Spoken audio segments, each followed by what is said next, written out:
In downtown Denver, a 19-year-old named Kenia Monge went to a bar with her friends. She had too much to drink, left her things on the table, and went to the restroom. But she didn't come back. Cameras showed her leaving the bar by herself. That night, something scary happened to her and no one knew what. This sad story is about Kenia Monge, a lively 19-year-old girl who disappeared in April 2011. But before we continue, we'd like you guys to like this video, subscribe to the channel, and hit that notification bell so you don't miss out on any more content like this. Kenia was born in Honduras on January 26, 1992. Her mom, Maria, was only 15 years old at the time, dealing with the challenges of being a young mom. Maria made a tough choice to leave Kenia with her grandmother and move to the U.S. Although it was a difficult decision, Maria believed it was the best for Kenia's future. In the U.S., Maria met Tony Lee and they created a happy family with 2 kids, Ken and Anthony. Kenia joined them in 2004, not speaking much English initially, but she quickly adapted. Her new family welcomed her warmly, and Tony became her loving dad. Kenia and her half-sister Kim became best friends. Life felt perfect for Kenia. Originally from Honduras, where opportunities were limited, Kenia appreciated every moment in the United States. She did well at Cherry Creek High School and followed her passion for broadcasting at a local Denver college. Kenia thrived, moving into her own apartment with her boyfriend, Louis Easton. Not only was Kenia smart, but she also had a kind heart. Her caring nature attracted many friends, and everyone saw that this young woman was destined for success. But nobody knew that her life would soon take a sad turn, shocking her family and friends. Like any teenager, Kenia and her pals wanted to enjoy the nightlife in downtown Denver, even though they were underage drinking. To get into bars and clubs, they used fake IDs. Kenia's parents, Tony and Maria, had no clue about this, thinking their daughter was responsible and followed the law. However, teenagers will be teenagers. On the night of March 31, 2011, Kenia and her friends went to the 24K Lounge to have a good time. Kenia enjoyed dancing, but things took a bad turn when they all drank alcohol. Because she was young, the effects hit Kenia quickly. After a trip to the restroom, she was kicked out of the club due to being too intoxicated, leaving her phone and purse behind. Alone outside, she couldn't reach her friends. Inside, Kenia's friends grew worried when she didn't return. Assuming she left with someone, they planned to return her belongings the next day. Unfortunately, Kenia's keys were among them, and her fate turned tragic. Kenia had a new group of friends who didn't stick together like her usual pals. That night, they left the club without searching for her. The next day, Kenia's boyfriend Louis and her family grew concerned. Louis contacted Kenia's sister Kim, but no one had information. Desperate for answers, they reached out to everyone they could think of. Later, Kenia's friends admitted they used fake IDs to enter the club and last saw her just after midnight. The lack of communication and unfamiliarity with this new group led to the tragic outcome for Kenia. Surprisingly, Kenia's friends brought her purse to her home because she had left it at the nightclub. Inside, they found her phone, keys, and wallet. This shocked Kenia's family because she always had her phone with her. They felt something was really wrong. Tony was very worried but didn't give up hope. He searched Kenia's phone thoroughly, hoping to find a clue about where she was. He found a strange text from someone named Travis, who mentioned giving her a ride the previous night. Tony got excited, thinking this might help find Kenia. He called Travis many times, but no one answered. Frustrated and worried, Tony and Maria decided to report Kenia as missing. The officer they spoke to was not sympathetic and said they had to wait 72 hours before filing a report. Tony refused to wait and kept trying to contact Travis. Finally, on Saturday, Travis called back. He said he saw Kenia talking to a homeless man outside the club and offered her a ride to her car. Travis knew the area well, but when Kenia wanted cigarettes, they stopped at a closed gas station. There, she met a man named Dan, and they walked away together, speaking in Spanish. Travis lost sight of her then. This information left Tony and Maria anxious, but also hopeful that they might find Kenia soon. Tony thought Travis's story was weird and hard to believe, but he still thanked Travis for telling him. After that, Tony called the police and told them what Travis said. He wanted them to look into a missing persons report, but they said it was too soon. Tony was upset about this, so he called Travis again and asked a lot of questions. Travis suggested they meet at the Conoco gas station where Kenia was last seen. Tony really wanted answers, so he agreed to the meeting and hung up. He grabbed his gun, and when Maria asked where he was going, he told her about meeting Travis since the police were not helping. Maria was scared and begged him not to go, but Tony had no choice and left without saying more. Worried about Tony, Maria called the police and told them where Tony was going and that he had a gun. The police decided to send an officer to make sure everything stayed okay. At the gas station, the officer was there along with Travis and his friend. Travis repeated his story, but something felt strange. Tony and the officer checked Travis's van because of a strong bleach smell. They found something suspicious and told the police officer, who then questioned Travis more privately. The van smelled really bad, like chemicals, and there was a new carpet inside that made them suspicious.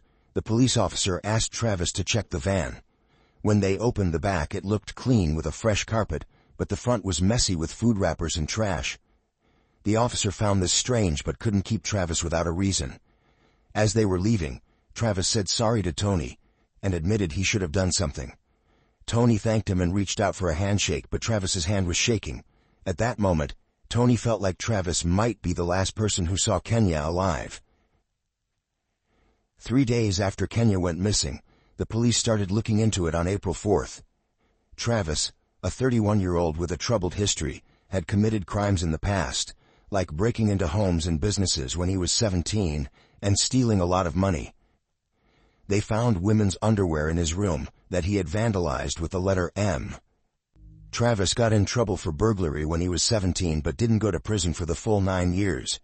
In 1998 he faced criminal harassment charges, and in 1999 he violated probation with a knife and got community corrections. Travis became a suspect in Kenia's disappearance due to his criminal record, which included an assault charge in 2004 for throwing rocks at a woman. At the time Kenia disappeared, Travis was on probation for domestic violence. His criminal history showed a progression from smaller crimes to more violent ones. Witnesses, including his ex-girlfriends, mentioned a change in his behavior during sexual role-playing.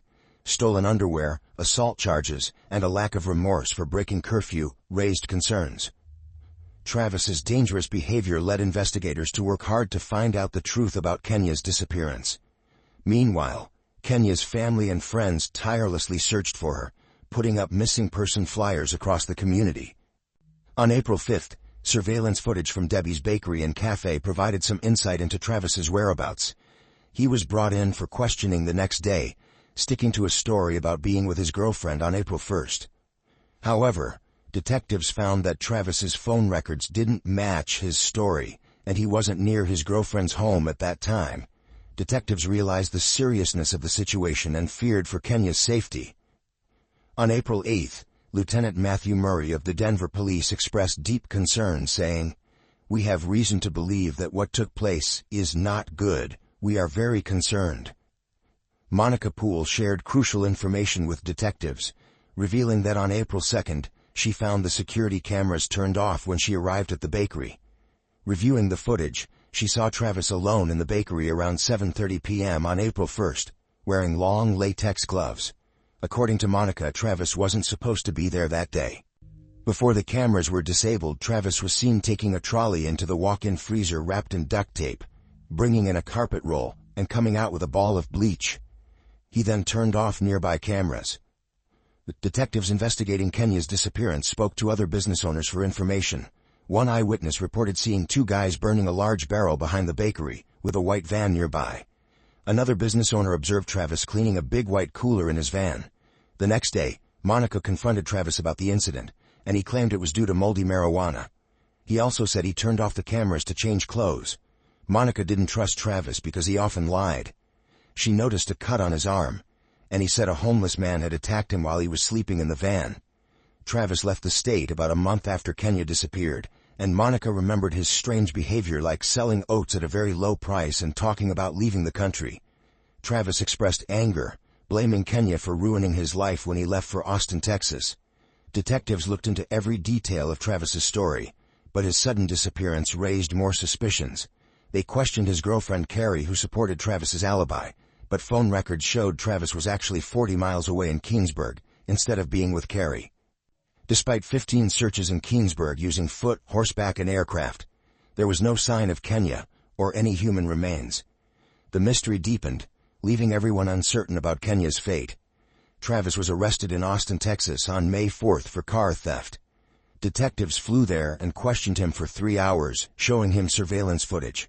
Travis gave excuses, claiming the marijuana was moldy, and questioning why he wasn't arrested earlier. He refused to talk about his relationship with Kenia and asked for a lawyer. Detectives obtained a DNA sample with a search warrant. Although Travis was supposed to return to Colorado on June 30th, his friend withdrew the auto theft accusations, leading to his release. Travis came back to Fort Collins in Denver, and the detectives watched him closely. They followed him to bars and clubs, and even saw him in a drunk situation with the Fort Collins police, telling the local police about Travis's suspicions. The Denver detectives wanted him to cooperate, but after the first night's incident, Travis seemed to calm down, and there was no reason to keep watching him. So, they stopped the surveillance after 3 nights. On July 4th, Travis Forbes roamed the streets of downtown Fort Collins, looking for his next victim. Lydia Tillman, who had recently moved back to the area from Longmont, Colorado, was enjoying the fireworks alone. She didn't know Travis was following her. After the fireworks, Lydia walked home, still unaware that Travis was trailing her. When she reached her apartment, he attacked her violently, forced her inside, and assaulted her. He strangled her, punched her repeatedly, breaking her jaw and causing severe brain injuries. Despite Lydia's struggle, Travis doused her lifeless body in bleach and set her apartment on fire as part of his evil plan. But as the flames engulfed the room, something in Lydia resisted. She gathered her strength and jumped out of the second-story window to escape the fire.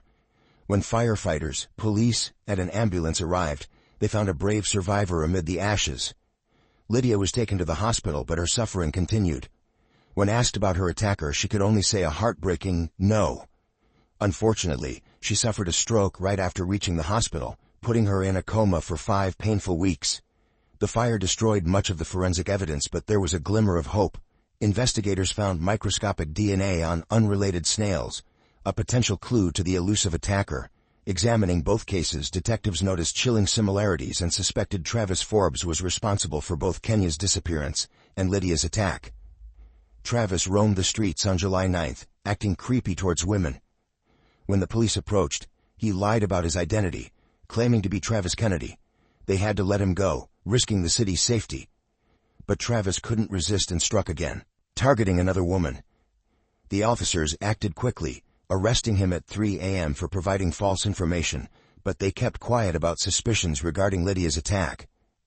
Travis easily posted bail. The forensic team tirelessly analyzed DNA under Lydia's nails, linking it to Travis's sample from a previous arrest. On July 11th, just before posting bail, Travis faced new charges of attempted murder, sexual assault, and arson. Detectives rushed to build a case against Travis for Kenia's disappearance. On August 26th, during a jail visit, Travis surprised them with an offer to spill everything in exchange for a deal. He pleaded not to be labeled a sex offender and asked to avoid the death penalty. Travis revealed a horrifying story about an April night. Pretending to help Kenia, he and a friend lured her into a van near the 24K Club. Travis's dark intentions emerged. He attacked her, but she fought back. In a moment of darkness, he silenced her, hiding her lifeless body in a bakery's freezer. Travis thought about his next move and chose Keensburg. There, he made a shallow grave under some cottonwood trees near Interstate 76. After a terrible act, he cleaned his van and removed all signs of Kenia. On September 7th, with detectives and his lawyer, he showed them Keensburg. They found a 4-foot-deep grave where Kenia lay wrapped in plastic, in a sad position. On September 26, 2011, during his hearing, Travis surprised everyone by admitting guilt to the first-degree murder of Kenia Monge.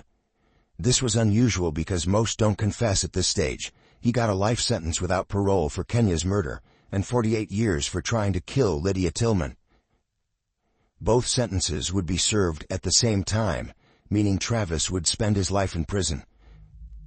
To honor Kenia Monge's memory, the Kenia Mania Foundation was created. It helps women, children, and families in Colorado by providing resources, education, and financial aid.